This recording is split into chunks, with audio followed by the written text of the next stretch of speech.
We do not realize what we have on Earth until we leave it. Jim Lovell Well, the Scienceblogs comments are still on the fritz, requiring me to manually unspam them one at a time, but Starts with Abing is still going strong with some fabulous stories based on the best knowledge we have. This next week is poised to be a doozy of a fantastic one, as Trendology is out at last. Amazon is having a sale on it today, and my copies arrive on Wednesday, so next weekend I'll have special instructions for you on how to order autographed copies from me.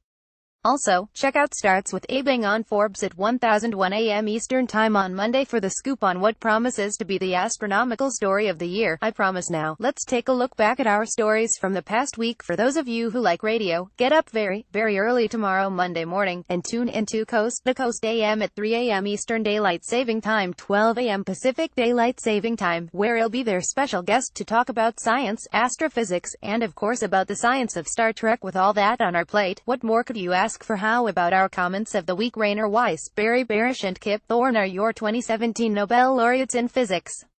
Image credit copyright Nobel Media AB 2017. From Cine Zurich. On the spirit of the Nobel Prize, I'm actually extremely happy that the Nobel Prizes in science are still being given to actual people who are doing something worthwhile and still keeps the spirit of Nobel. I think they made a slam-dunk good decision this year as far as the physics prize goes. The whole idea of the Nobel Prize is for the person, people, or discovery that did the most to advance a particular discipline of science humanities for the good of all people on Earth. It's very, very hard to argue that the advances made in physics, from being able to detect gravitational waves, won't be the greatest advance in astronomy since, perhaps, the launch of Hubble, the first use of multi-wavelength astronomy, or even the invention of the telescope. This is truly a game changer. And if you're still a doubter, I very much encourage you to pay extremely close attention to Monday's news. Seriously, Graham's hierarchy of how to argue. Pyramid format. Image credit Paul Graham. From Michael Mooney on what I find offensive. Well, at least I know now that you rank criticism of your science, as I do, as more offensive than LHC's straight-out nasty personal insults. So we are all free to decide what we find more offensive. On the one hand, we have name-calling. You know, the kind of stuff we were all subject to when we were prepubescent kids and teenagers, the lowest ranks on the pyramid. Sure, it's the lowest form of argument and the least able to refute an actual argument. But then there's what you do. You waltz into a science blog, written by a bona fide scientist, one who is legitimately and independently regarded as one of the best in the world at science communication when it comes to physics, astrophysics, cosmology, and astronomy. And you babble on nonsensically about how it's all wrong, how we're all believing in this house of cards hoax, and that we don't know what science is. How we've got everything from relativity to quantum physics to astrophysics wrong, and how you know better. With no substance to anything you say, just confident, uneducated, loud ignorance, and when your folly is explained to you, it never occurs to you that the time for you to talk is over, and the time to listen is at hand. Yes, I get it, physics doesn't jibe with your way of making sense with the world. Therefore, you think physics is wrong. But it's not wrong. You are. And although I quite gracefully allow you to shout into the void, you continue to say nothing that contributes productively in any manner, here or anywhere, as far as I can tell. So keep shouting into the void.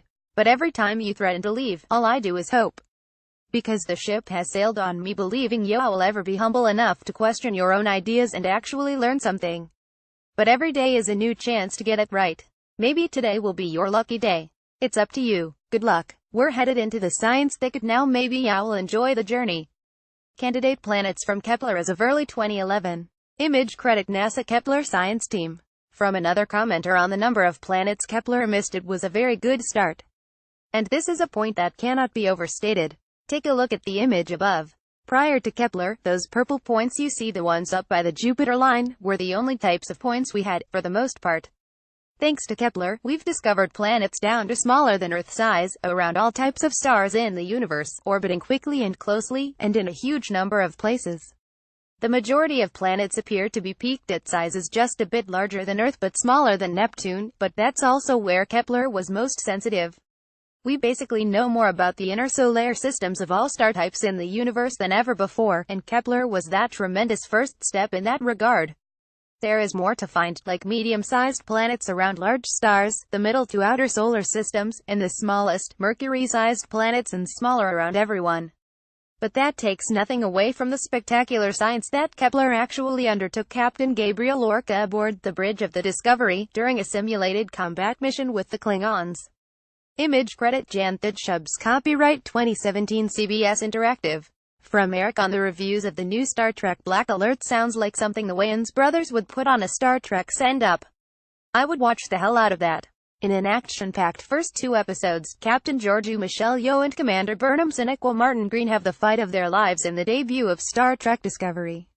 Image credit Jan Shubs. Copyright 2017 CBS Interactive. From Steve Blackband on his level of Star Trek fandom. I am the physicist astronomy nutcase that pushed Neil Armstrong out of the way to get to Nichelle Nichols after all. Very embarrassing. This is a story I would actually love to hear. The self-flagellation you must feel you deserve ought to be tremendous, and yet you're secure enough to own up to it. That's incredible to come to terms with that. Good on you. A scanning electron microscope image of a Milnesium tardigratum tardigrade, or water bear in its active state. Tardigrades have been exposed to the vacuum of space for prolonged periods of time, and have returned to normal biological operation after being returned to liquid water environments. Image credit Chakra E. Varnken U. Hotswagenblatt A. Grom M. A. Hengaris et al. 2012. From Adam on why the spore technology never shows up in Star Trek. The more I think about the spore drive and the lack of spore drive in any other Star Trek show, the more it feels like a huge plot hole for the series.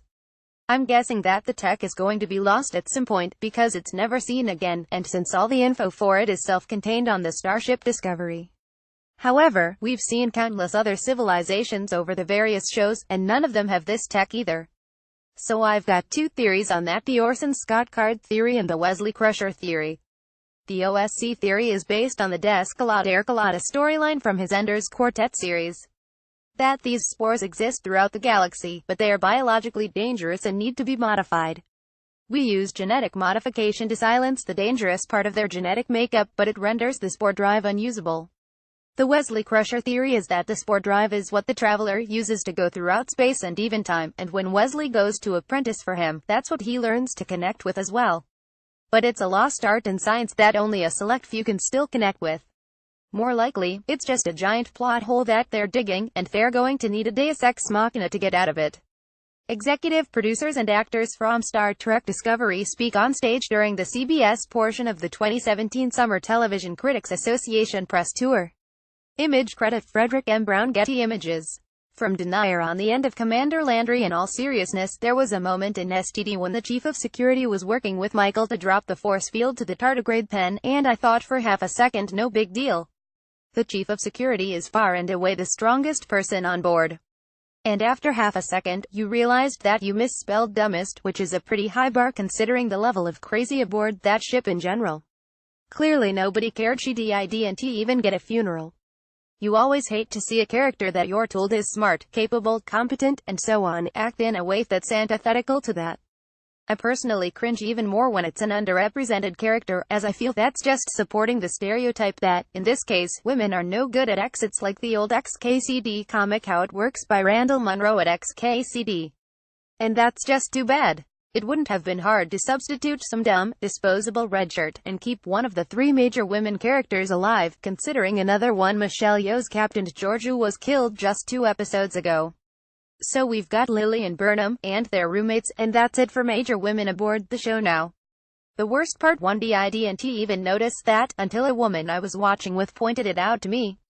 The warp drive system on the Star Trek starships was what made travel from star to star possible. Image credit Alistair Macmillan C.C. by 2.0.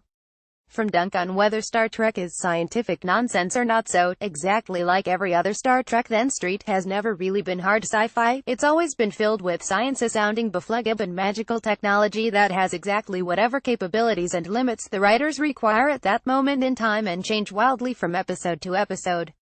I mean, I love Star Trek, and I've been rewatching its different incarnations on a more earless continuous loop for almost my entire life, but let's not pretend that this is a radical departure. There's something different about Discovery. Though, I'm still struggling to put my finger on it, but the best I've got goes something like this: in previous incarnations of Star Trek, there was a new technology that was indistinguishable from magic that worked. The science behind it was vague, loosely based in what we knew, and not enunciated very clearly or with certainty. The tech then made up new words to indicate that there were additional advances that included information that's well beyond our current knowledge set. And then scientists or science tech enthusiasts could fill in the blanks to make it feasible. With discovery, though, they're trying to use actual, recent science news as the basis or justification for ideas that only follow if you misinterpret that science. I may not be explaining myself well, but that's a big difference from the edge of science with wiggle room that then imagines new applications, to recent but well-understood science that gets twisted to mean something it never meant, and then taken to an extreme that pushes it into the realm of, hey, this is ruled out already given what we know, but we're plowing ahead anyway. It may be only me who's having trouble suspending my disbelief for it, but that's what I'm seeing. The predictions of Big Bang nucleosynthesis curves for the abundances of the light elements based on the baryon-to-photon ratio's axis. The gray bar is that ratio, as observed by WMAP, and the horizontal lines are the observed element abundances. This picture pretty strongly constrains the normal matter density of the universe in a way that most people here don't appreciate. From Sean T. on the missing normal matter in the universe. The missing matter discussed in this post is normal matter. We know from real, actual observations of how things gravitate that we were not seeing all of the normal matter that exists. This whim is at least some of that missing normal matter. We know how much normal matter is in the universe, folks. There really isn't an argument on it. It's approximately 5% of the critical density. It can't be 10%, or 20%, or 30%. It definitely can't be 100%. And if you really want to know, it can't even be 6%. Why not the above measurements, from Big Bang nucleosynthesis? If you want to make the light elements in the universe, the elements we start off with after the Big Bang but before the first stars, you need to run the equations, and they're dependent on the baryon-to-photon ratio. We count the CMB photons and know how many there are, so that means the only free parameter is the baryon density, i.e., normal matter density of the universe. We observe the helium-4, helium-3, deuterium, and lithium-7 abundances in the universe, and they are consistent with a baryon-to-photon ratio that gives the same universe that WMAP and Planck gave one, with 5% of the universe's critical density being baryons. The new missing matter found is a part of that 5%. That's what this discovery is, that's what it says, that's what it shows. That's the story here. Anything else you've read into it to the contrary is wrong. The standard model particles and their supersymmetric counterparts. This attempt to solve the hierarchy problem for particle masses predicts a whole new spectrum of particles, none of which have been detected. Image credit Claire David. From Frank on the state of the world of physics. The world of physics may seem bleak now to some, but I think we may be really close to toe. I think the opposite on both counts. I think the world of physics is incredibly bright, and there are so many interesting avenues to investigate. But I think there are many building their way to the dream of a theory of everything, and that path is proving quite fruitless. But we all have our own opinions, and you are entitled to yours. On the other hand, we have 3 interesting comments about how to be wrong. When the last puzzle piece doesn't even fit into the puzzle, you know something is wrong. From Michael Mooney. How to be wrong is very simple. Don't assume you know it all already. Imagine being an unbiased scientist. As a scientist, I very clearly and openly don't assume I know it all, and am very open to challenging every assumption, result, and conclusion out there. But only when the evidence warrants it. In other words, I am biased in the direction that the evidence points. On the other hand, I can encourage you to look inward and ask yourself those same questions. Has it ever occurred to you that you, as a non-physicist, non-scientist, and non-expert in this arena, don't know very much about it, that you don't have anything of value to offer to this discussion, that you should be in the position of closing your mouth and opening your mind, and listening to what those who've spent a lifetime studying this have to say about it, and that your vision of an unbiased scientist may be an utter abuse of science in and of itself? From Eric. I'm in the process of teaching my kid lots of games. Like many small children, he doesn't like to lose. But the more games he plays, the thicker the skin he gets. And the more he does it, the more he thinks about the overall activity rather than the outcome of any specific game. Daddy won, I'm upset, becomes Daddy won 6 of the last 10 and I won 4, pretty good, hopefully will become in the future. I have no idea who's won more games this week. Play on. I think that's a lot like science. People who do a little of it, or who have one single idea they focus on, tend to worry about whether it's going to win. Professional scientists, OTOH, tend more towards the attitude of, hey, 2 of my 50 papers have stood the test of time. Cool. Or even, what, that paper of mine is still kicking around, I lost track. Who knew? The activity becomes the focus, rather than the success or failure of any individual effort's outcome. I like this interpretation. It's not so much how to be wrong as it is how to lose, where being wrong is a specific form, special case of losing. Don't be sad for the times you lose. All of us must come to terms with it, as you cannot win all the time. This is a valuable lesson, and should make you appreciate the times you were right or won all the more. From Greg 1. Thanks Ethan, for stealing my idea and writing it up better than I could. 2. Interesting that none of the comments here address being wrong, including this one. Sure, it's epistemology, but 3. Paging Dr. Dunning, possibly Dr. Kruger. Dr. Dunning, white courtesy telephone please. Hey, if I could invade people's heads and steal their ideas, I would be a lot more successful than I am. Winking face. An illustration of multiple, independent universes, causally disconnected from one another in an ever-expanding cosmic ocean, is one depiction of the multiverse idea.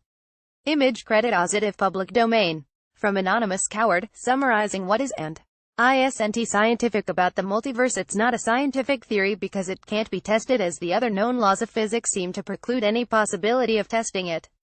But it does fall out as an intriguing consequence of the other bits of theory that do have observational consequences that can and have been successfully tested. Boom. You nailed it. I'm glad to see that I have successfully communicated the science of this to at least one person out there. And I know it's more than one, because some people seem to actually understand what I'm getting at, and what the purpose and value of what I do is. They're just mostly silent here. The expanding universe, full of galaxies and the complex structure we observe today, arose from a smaller, hotter, denser, more uniform state. Alternatives to the Big Bang, like the steady-state theory, fell out of favor due to the overwhelming observational evidence, but the steady-state adherents never changed their mind, not until the day they died. Image credit C. Fosher, Heger, Alids, and L. Hernquist, Science 319, 5859-47. Which is why I appreciate Shanti's comment. This blog is not a scientific journal.